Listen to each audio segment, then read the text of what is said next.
नमस्कार। आकाशवाणी जयपुर अजमेर से प्रस्तुत है प्रादेशिक समाचार।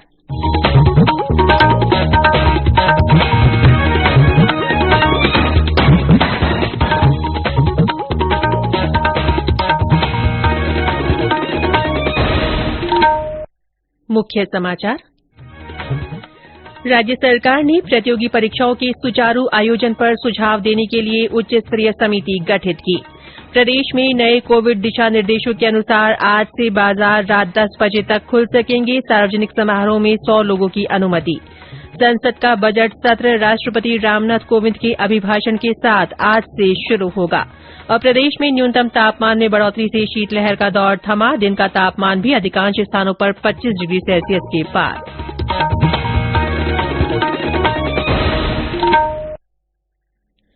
समाचारों के साथ मैं ऋतिका गुप्ता। देश में कोरोना संक्रमण में तेजी से बढ़ोतरी हो रही है। कोरोना के नए वायरस ओमिक्रॉन से चिंताएं बढ़ी हैं। आपसे अपील है कि सावधान और सतर्क रहें। 15 से 18 वर्ष के किशोर और अन्य लोगों को टीकाकरण के लिए प्रेरित करें। बचाव के लिए कृपया 3 सरल उपायों का पालन अवश्य करें। मास्क लगाएं, 2 गज की सुरक्षित दूरी बनाए रखें, हाथ और चेहरा साफ रखें। कोविड से संबंधित किसी भी जानकारी और मार्गदर्शन के लिए राष्ट्रीय हेल्पलाइन नंबर 1075 पर संपर्क करें। और अब समाचार विस्तार से। राज्य सरकार ने प्रतियोगी परीक्षाओं के सुचारू आयोजन पर सुझाव देने के लिए उच्च स्तरीय समिति का गठन किया है। राजस्थान उच्च न्यायालय के सेवानिवृत्त न्यायाधीश विजय कुमार व्यास की अध्यक्षता में ये समिति बनाई गई है। समिति प्रदेश में होने वाली प्रतियोगी परीक्षाओं की प्रक्रिया का विस्तृत अध्ययन कर 45 दिन में अपनी रिपोर्ट देगी। समिति की ओर से परीक्षा प्रक्रिया के बाद उत्तर पुस्तिकाओं की सुरक्षा और गोपनीयता के बारे में भी सुझाव दिए जाएंगे। प्रदेश में हुई रीट परीक्षा में पेपर लीक मामले में एसओजी ने जयपुर जिला समन्वयक प्रदीप पाराशर को गिरफ्तार किया है। एटीएस और एसओजी के अतिरिक्त महानिदेशक अशोक राठौड़ ने बताया कि इससे पहले गिरफ्तार किए गए अभियुक्त रामकृपाल मीणा से हुई पूछताछ के बाद पाराशर की आपराधिक भागीदारी पाई गई। मामले में अब तक 36 लोगों को गिरफ्तार किया जा चुका है, जिनसे पूछताछ जारी है। प्रदेश में नए कोविड दिशा निर्देशों के अनुसार आज से बाजार रात 10 बजे तक खुल सकेंगे। जन अनुशासन कर्फ्यू रोजाना रात 11 बजे से सुबह 5 बजे तक जारी रहेगा। वीकेंड कर्फ्यू भी हटा दिया गया है। कल से 10वीं से 12वीं कक्षा के विद्यार्थियों के लिए स्कूल खुल जाएंगे। 10 फरवरी से 6ठी से 9वीं कक्षा के लिए स्कूल खुलेंगे। खेलकूद, राजनीतिक, सामाजिक और सांस्कृतिक कार्यक्रमों से जुड़े समारोह में 100 लोगों की अनुमति होगी। मेले और उत्सव भी कोविड गाइडलाइन की पालना के साथ आयोजित किए जा सकेंगे। कोरोना संक्रमण की तीसरी लहर को देखते हुए बंद हुए कई मंदिरों के पट भी आज से खुल रहे हैं। हमारे संवाददाता ने बताया कि दौसा जिले का प्रसिद्ध मेहंदीपुर बालाजी मंदिर भी आज से श्रद्धालुओं के लिए खुल गया है।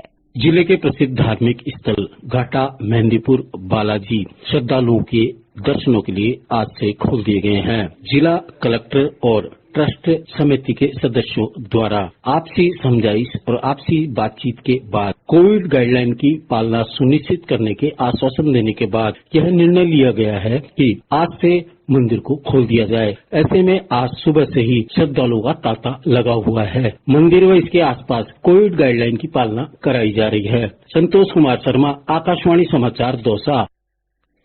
प्रदेश में कोरोना संक्रमण से कल 12,600 लोग स्वस्थ हुए। वहीं 10,061 नए मामले सामने आए। सक्रिय मामलों की संख्या 72,000 से अधिक है। कल जयपुर जिले में 1,813 लोगों में संक्रमण की पुष्टि हुई। जोधपुर में 888, श्रीगंगानगर में 570, अलवर में 539 नए रोगी मिले। अजमेर, भरतपुर, भीलवाड़ा, कोटा और उदयपुर में दैनिक संक्रमितों की संख्या 500 से कम रही। बारां, बाड़मेर, बीकानेर, धौलपुर, नागौर, प्रतापगढ़ और सिरोही में ये संख्या 200 से कम रही। बूंदी, चूरू, दौसा, जैसलमेर, जालौर, करौली और टोंक में 100 से कम संक्रमित मिले। राज्य में कल इस बीमारी से 21 लोगों की मृत्यु हुई। देश भर में अब तक 165 करोड़ 70 लाख से अधिक कोविड टीके लगाए जा चुके हैं। वहीं प्रदेश में टीकाकरण का आंकड़ा 9 करोड़ 29 लाख के पार पहुंच गया है। 5 करोड़ 24 लाख से ज्यादा को वैक्सीन की पहली और 3 करोड़ 97 लाख से अधिक को दोनों डोज दी जा चुकी है। 15 से 18 वर्ष आयु वर्ग में अब तक 29 लाख से अधिक को पहला टीका लगाया जा चुका है। ये समाचार आकाशवाणी जयपुर अजमेर से प्रसारित किए जा रहे हैं। इन समाचारों को आप हमारी वेबसाइट newsonair.gov.in पर राजस्थानी में भी पढ़ सकते हैं। समाचारों के ऑडियो बुलेटिन भी वेबसाइट पर उपलब्ध हैं। वेबसाइट पर सोशल मीडिया अकाउंट के माध्यम से ताजा जानकारी प्राप्त कर सकते हैं। समाचार अभी और भी हैं, उससे पहले ये संदेश।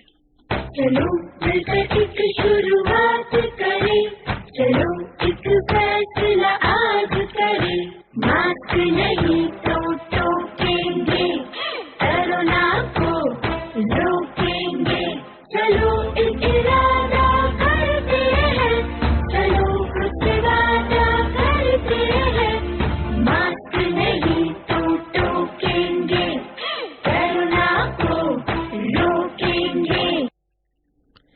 प्रादेशिक समाचारों में फिर से आपका स्वागत है। संसद का बजट सत्र आज से शुरू हो रहा है। राष्ट्रपति रामनाथ कोविंद संसद के दोनों सदनों को संयुक्त रूप से संबोधित करेंगे। आज ही वर्ष 2021-2022 का आर्थिक सर्वेक्षण भी सदन में पेश किया जाएगा। वित्त मंत्री निर्मला सीतारमण कल वर्ष 2022-2023 का बजट लोकसभा में पेश करेंगी। इसके तुरंत बाद बजट की प्रति राज्यसभा के पटल पर रखी जाएगी। इस साल बजट पेपरलेस होगा। बजट सत्र में कोविड दिशा निर्देशों का अनुपालन किया जाएगा। सरकार ने सत्र के सुचारू संचालन में सहयोग के लिए आज सर्वदलीय बैठक बुलाई है। ये बैठक वर्चुअली होगी। राज्यसभा और लोकसभा में राजनीतिक दलों के नेताओं को बैठक के लिए आमंत्रित किया गया है। राज्यसभा के सभापति एम वेंकैया नायडू ने भी बजट सत्र के एजेंडे पर चर्चा के लिए आज शाम राजनीतिक दलों के नेताओं की वर्चुअल बैठक बुलाई है। प्रधानमंत्री नरेन्द्र मोदी आज शाम वीडियो कॉन्फ्रेंस के जरिए राष्ट्रीय महिला आयोग के स्थापना दिवस कार्यक्रम को संबोधित करेंगे। इस कार्यक्रम का विषय है महिला परिवर्तन वाहक। इसका उद्देश्य जीवन के विभिन्न क्षेत्रों से जुड़ी महिलाओं की उपलब्धियों का उत्सव मनाना है। और अब आजादी का अमृत महोत्सव से जुड़े समाचार। आजादी का अमृत महोत्सव।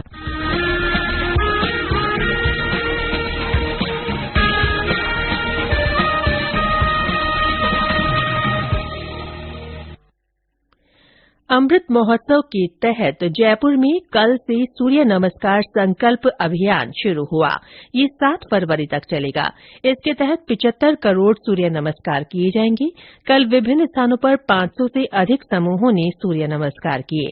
मेडिकल एसोसिएशन के 100 चिकित्सकों ने भी सामूहिक सूर्य नमस्कार किया। परिवहन राज्य मंत्री और चूरू जिला प्रभारी बृजेंद्र सिंह ओला ने कल राजगढ़ सामुदायिक स्वास्थ्य केन्द्र में बनने वाले ट्रोमा सेंटर भवन का शिलान्यास किया। ये भवन करीब 2 करोड़ रुपए की लागत से तैयार होगा। इस मौके पर श्री ओला ने ट्रोमा सेंटर में आवश्यक उपकरणों की खरीद के लिए परिवहन विभाग की ओर से 25 लाख रुपए देने की भी घोषणा की। प्रदेश में न्यूनतम तापमान में बढ़ोतरी से शीतलहर का दौर थम गया है। दिन का तापमान भी अधिकांश स्थानों पर 25 डिग्री सेल्सियस से अधिक रहा।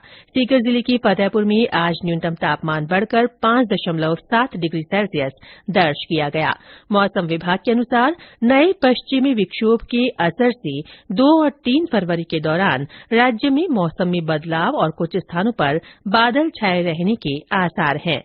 राज्य के उत्तरी भागों में बूंदाबांदी या हल्की बारिश की भी संभावना जताई गई है। और अंत में मुख्य समाचार एक बार फिर। राज्य सरकार ने प्रतियोगी परीक्षाओं के सुचारू आयोजन पर सुझाव देने के लिए उच्च स्तरीय समिति गठित की है।